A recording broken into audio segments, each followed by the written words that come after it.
How's it going, guys? Little Dog here. Today I'm bringing you a Kalphite Queen guide. This is for lower level people. However, you will be able to do the boss if you're a higher level, as you'll have all these recommendations. However, this guide is geared towards lower levels, so I will not be using curses or anything of that sort to do this boss, as well as pieces of equipment that may be harder to obtain. Now to start, I'm going to get right into these skill recommendations. Keep in mind, this is recommendations, not requirements. You will be able to do this boss with lower or higher stats. This is just the recommendation that I'm giving you. So I'm going to recommend you have at least 60 magic or ranged, and at least 60 defense, and at least 60 melee stats. This is just so you can use that tier 60 armor and weaponry. It'll allow you to do more damage against the boss, as the boss has very high defense and it can be hard to hit the boss at times. I'm also recommending that you have 43 prayer for those protection prayers. That's pretty simple. You just want to be able to protect yourself from the boss's attacks, especially the one that you'd be weakest to in the combat triangle at some point during the fight. And then finally, I'm going to recommend you have 52 plus summoning. This is so you can use a Spirit Terror Bird if you have higher summoning, and you can use a better Beast of Burden. Bring a better Beast of Burden, as you'll be able to get more kills and hold more food and potions, whatever, in your Beast of Burden. Now keep in mind, as I said, these are just recommendations. If you don't have that 43 prayer, you'll probably be able to get a kill. And if you don't have that 52 summoning and you don't have a Beast of Burden, you'll still probably be able to get a kill. You just won't be able to stay as long and get as many kills as you would as if you had a Beast of Burden. And lastly, before I get into some of the items I'm going to recommend and just tell you about for this specific boss, please watch the entirety of this video before you attempt the boss. I don't want you to dive in thinking you're ready when you're really not. I want you to be fully prepared before you attempt this so you don't die and nothing bad happens. Now, one of the items I'm going to be telling you about is the Keris. This is a dagger rewarded from the quest Contact. It is the only true weakness of the Kalphite Queen, as she has no weaknesses to anything in the combat triangle. And it does extra damage against all Kalphites also. So this would be good on a Slayer task. It is a tier 50 one-handed dagger, making it equivalent to a rune dagger. And it, against Kalphites, it has a 15% accuracy bonus and a 2.5% chance to do triple damage. You'll get a little pop-up in your chat box using this if you do triple damage, saying you find a chink in the Kalphite's armor and do a critical hit. Now, if you have completed Desert Hard Diaries and you have the Desert Amulet 3 or better, it increases the accuracy of the Keris to 25% bonus and a 5% chance to do triple damage. So it effectively doubles your chance from base to do triple damage, and you get an extra 10% accuracy, which helps a lot at this boss, as I said earlier, as it has high defense and it can be hard to hit. When I was doing all my testing to do this guide, I didn't find that the Keris sped up my kills at all. However, I was using tier 70 weaponry and tier 70 power armor to do those kills. So I found that it didn't speed up my kills at all. On average, I only got one kill that was faster with the Keris than with the setup that I was using. However, I do believe that if you are using tier 60 weaponry, this may be an improvement over your one-handed or your two-handed setup for melee. It is also important to keep in mind that I was not using a Desert Amulet. I just had a Amulet of Fury on, so I did not have that 25% accuracy bonus and 5% chance to do triple damage. Next, we have the Hybrid Armors. The Hybrid Armors that I would recommend even thinking of using for this boss are the Void Knight Armors and the War Priest Armors. They're good alternative to power armors for this boss. I'd only recommend using the tier 75 version of the War Priest Armors. However, the Void Knight Armors are a better alternative to that even. So the Void Knight Armor's style is decided by the helmet worn. So all you have to do is bring a helmet in your inventory for ranged or magic, and then the helmet for your melee set, and then the corresponding weapon and runes or arrows. And it provides an accuracy bonus for how many pieces you have worn of the Void Knight set. So that can be a better alternative than the War Priest. And then your War Priest armors provide different bonuses. However, they offer no offensive bonuses like the Void Knight armor does, because it is an offensive set of hybrid armor, in that it provides an accuracy bonus for how many pieces you have worn. However, the War Priest armors offer more defense than the Void Knight, so it really comes down to preference. Another benefit to the hybrid armors is the ability to only bring one set of armor to save inventory space for the boss fight. You'll have more room for food and potions and drops even that you get to pick them up.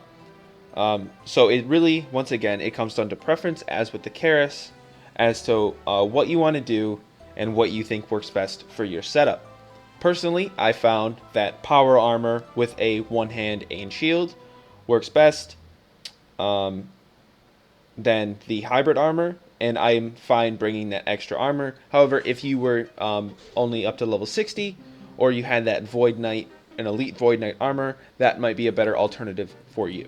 But as this is a low-level guide, and a lot of people won't have these items, or even a full set yet of these items, then I'm just going with idea that you're going to be using Dragon Armor or Bandos or Barrows Armor to do this boss.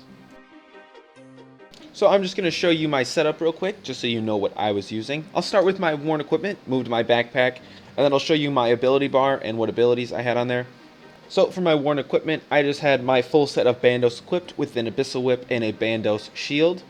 I took the shield as a preference over a two-handed weapon, because it allowed me to use those defensive abilities that require a shield and give you a boost if you have a shield.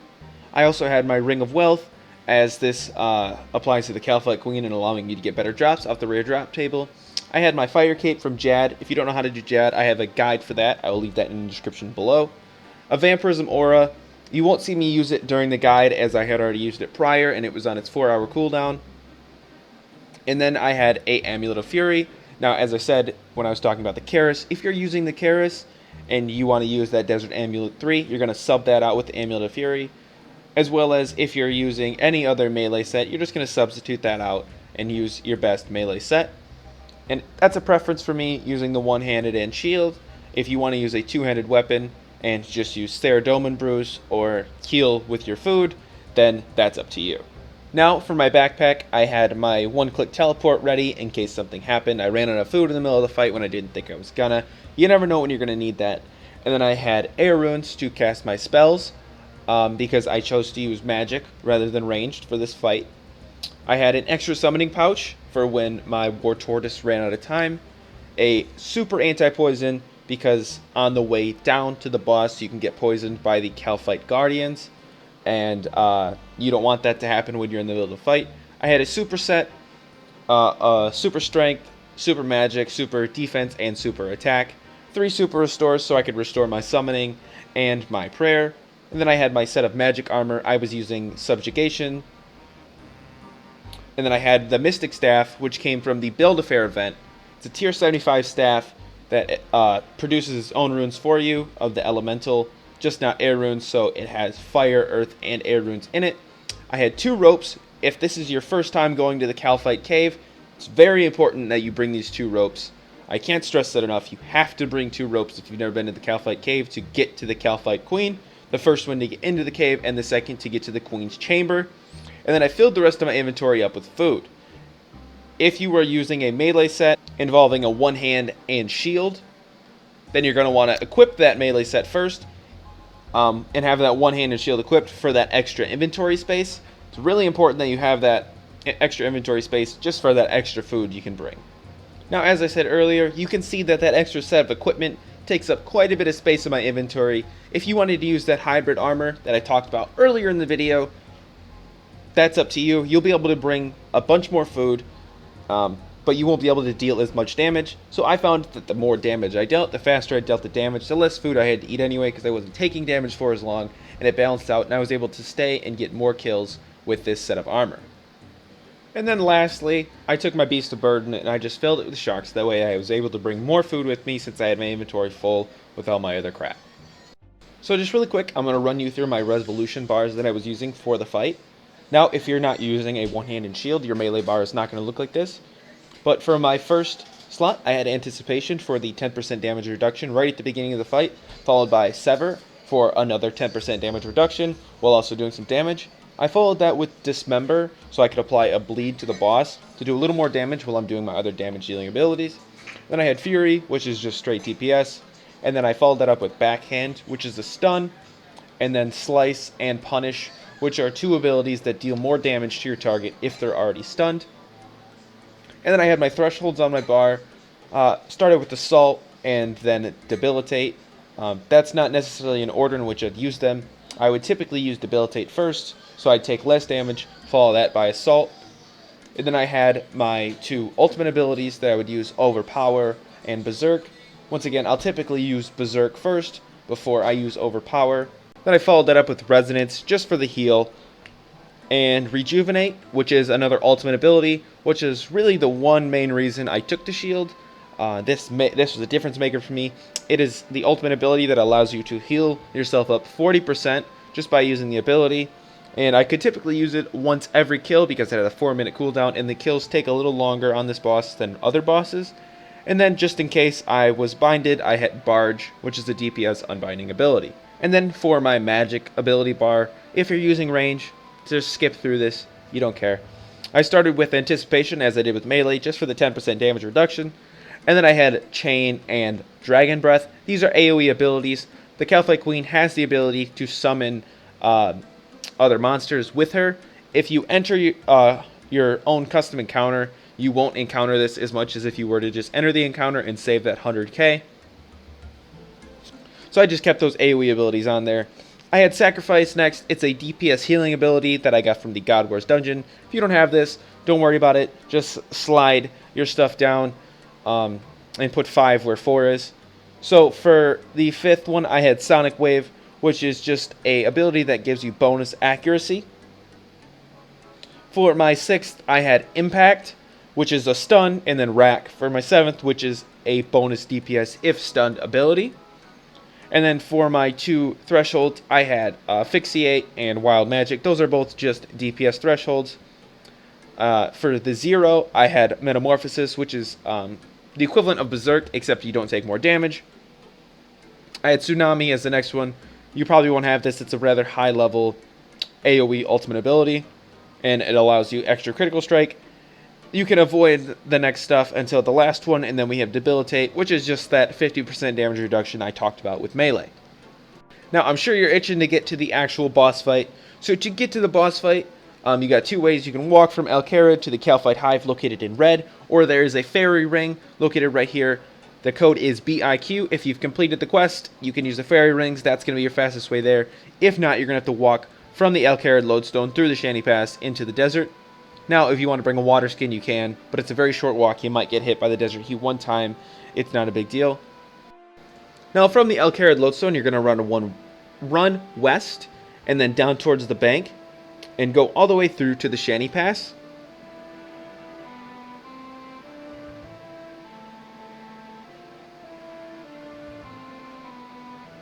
Once you're through the Shanty Pass, you're going to want to run west from there. You'll see the fairy ring on your way, and you'll get to the tunnel entrance for the Kalphite Hive. Now, if you've never been into the Kalphite Hive, this is when you're going to want to use your rope on the entrance to be able to get down into the dungeon. Once you've used your rope there, just climb down the rope, and you'll be into the Kalphite Hive. Once you're in, you're going to want to run to the northern tunnel, and then run west from there, and you'll be able to follow that tunnel all the way down to the Kalphite Queen's entrance.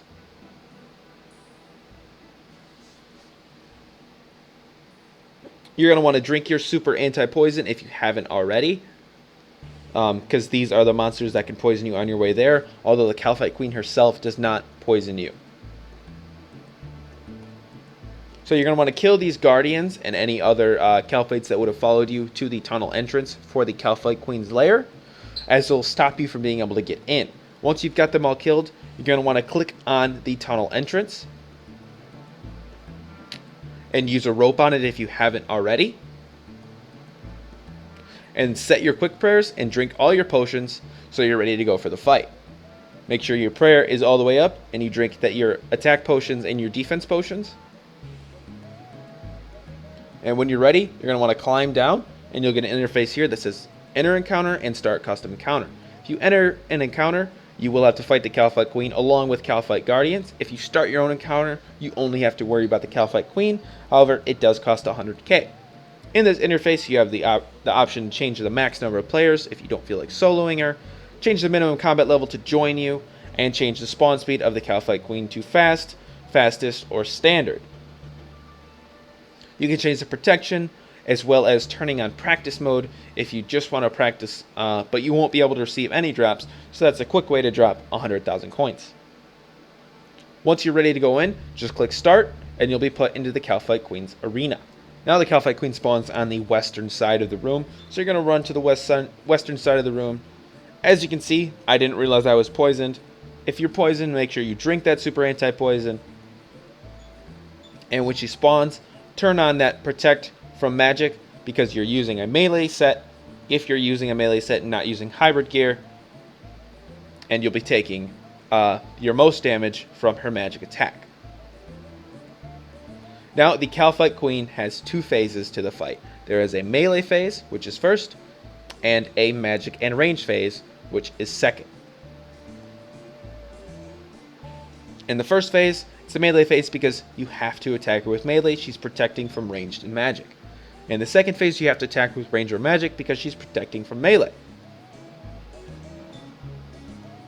It is possible to prayer switch the Kalphite Queen. You can see her magic attacks appear between her antenna and she shoots a bolt at you like so. However, her range attack is a little harder to block as well as her melee attack. You have to be really fast with your switches.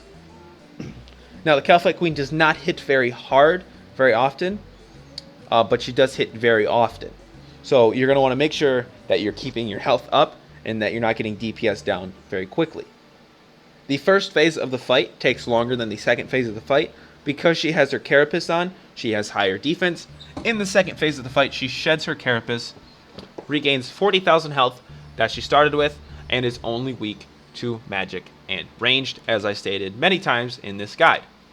This fight is fairly easy. There are not many mechanics you have to worry about, but the phase switch can be rather confusing.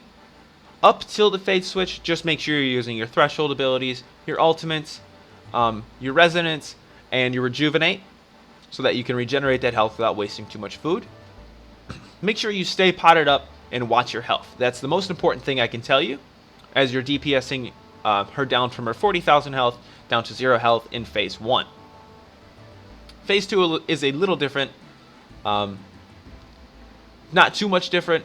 I'll just tell you all the important things when it comes around. The most important thing, though, in the phase switch is making sure you put on all the appropriate equipment fast and changing your ability bar as fast as you can also. So you can see here the phase is switching. She's going from her carapace and pulling out. So now you can attack with melee. You saw that I switched my ability bar and my equipment all right there very quickly. You have to do that. And then I started using my thresholds and my ultimates. Now, she takes more damage in this phase, and she does not deal more damage in this phase. It is all the same attacks. But I did forget to change my protection pairs. And when I did, I changed to the wrong protection pair. So if you're using magic, you want to change to protect from missiles, which is the ranged one. As you can see, I finally realized it.